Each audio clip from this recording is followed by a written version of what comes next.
Seekin, I'll lead, and then Senator Romney is next in line. Dr. Carney, you've held two of the most significant and powerful positions globally in the banking sector. Climate change was not customarily a part of the banking sector's interest. Why is it that you took such an interest in addressing climate change? Thank you, Chair. It goes back in part to your opening comments, some of the points you made in your opening comments, which is that underinvesting in resilience up front leads to much greater costs down the road.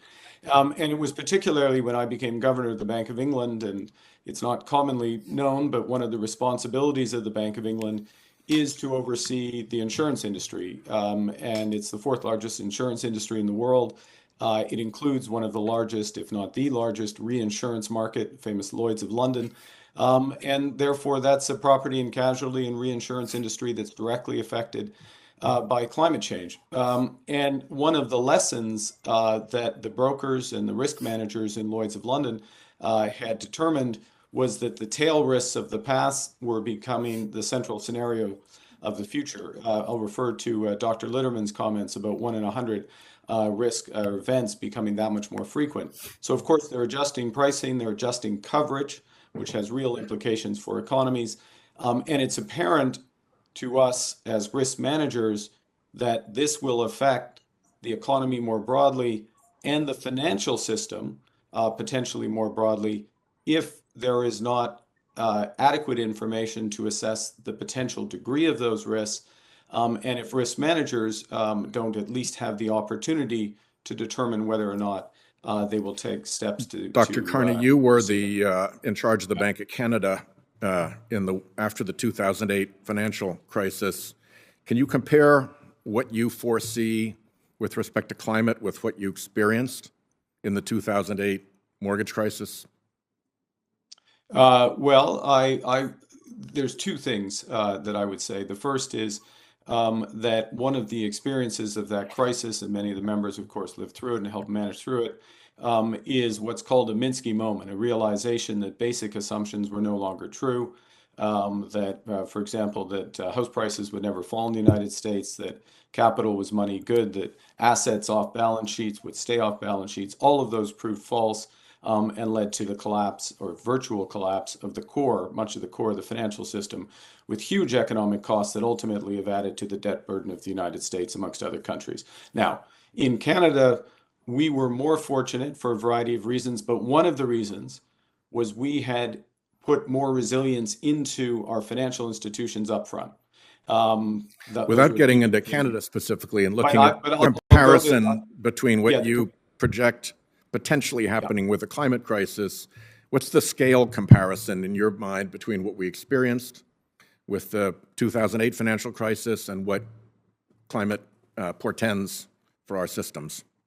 Okay, so I'll just lead from that point. The first point is what we want to avoid is a rapid and sudden adjustment to the climate crisis, both adaptation, the impact of physical damage, or belated investments to address the issue. The orders of magnitude are potentially similar in those cases if we delay adjustment. If we adjust up front, actually, I'm of the view that we can actually grow economies through the investments, which would improve competitiveness. But if we delay it until it's evident, and this is the tragedy of the horizon, supremely evident to everybody, then the orders of magnitude approach the financial crisis. And just to be clear, your testimony is that climate change could reduce the level of global GDP per capita by 10 to 20%. And in that calculation, you leave out critical economic channels that have not been modeled, including disrupted supply chains, challenges to monetary and financial stability that increasing climate change will present, and potential economic impact of rising risks to national security. Is that a fair summary? That is a fair summary, and one of the lessons of large shocks is they get amplified as they come through the financial sector, yes. Dr. Litterman, the papers we have in front of us are littered with the phrase systemic risk. It seems like a mild little term. Could you give us a sense of what its impact is? The systemic risk that's incorporated in climate change comes from the uncertainty about how the economy is going to be responding to the various different hazards that are increasing. So we have whole areas of the country that may be impacted by extreme weather. Florida, for instance, that could lead to significant financial stress in terms of the ability to raise funds for capital.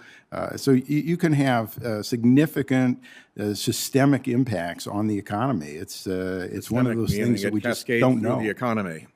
Excuse me? Systemic meaning it cascades through the Yeah, economy into sectors that exactly. weren't immediately affected. It'll affect every aspect of the economy, including government budgets. And last question, you said you were hard-headed about your report. Explain.